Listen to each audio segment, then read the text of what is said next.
ayaa maanta si rasmi ah ula wareegay xarunta teleefanada dalka ee ku taala degmada warta nabadda ee magaalada Muqdisho. Wasiirka oo hadal kooban ka jeediyay gudaha xaruntaas ayaa ku sheegay in ugu dambeyntii bisha Juun 10keeda 2019 dib u dhis lagu bilaabi doono marka lagu guuleysto dhismaheedana laga dhigayo xarun dhalinyarada Soomaaliyeed ee ku soo bandhigaan hal abuurkooda la xiriira tiknoolajiyada waxaana ku weheliyay gudoomiyaha maamulka degmada warta nabadda ee magaalada Muqdisho iyo mas'uuliyiin kale. maanta waxa ku sugannahay xaruntii boostada ee degmada warta nabadda halkaas ay nagu soo booqdeen wasaaradii boostada wasiirku hogaaminayo waxaan Allah subhanahu wa ta'ala ka soo ugu mahad celinaa madaxweyne Maxamed Abdullaahi Farmaajo iyo xukuumadda ra'iisul wasaare Xasan Cali Kheyre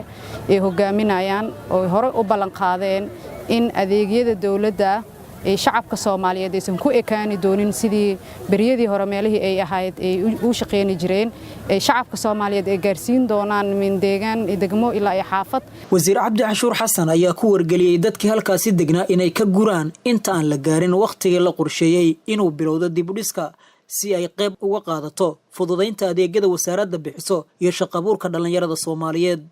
xaruntan oo la dhisay dhamaadkii 8meeyada oo loogu talagalay ahaa jirtayna xarun casri ah oo telefoonada dalka dhan laga hago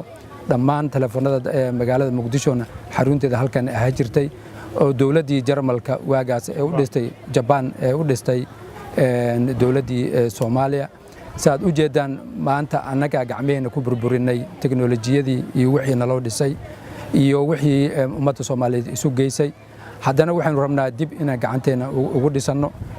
isu xilqaano oo sidii tiknoolajiyada dawladda Soomaaliya oo dib u soo celisay adeegyo badan oo la waayay burburkii dalka kadib ayaa maalmo ka hor waxa ay shaacisay in dib u dhis lagu bilaabayo xarunta macadka tababarada isgaarsiinta qaranka Soomaaliyeed arintaas oo qayb ka daadejinta adeegyada wasaaradda iyo hirgelinta halbeegyada ay ku leedahay tubaha qaranka Soomaaliyeed.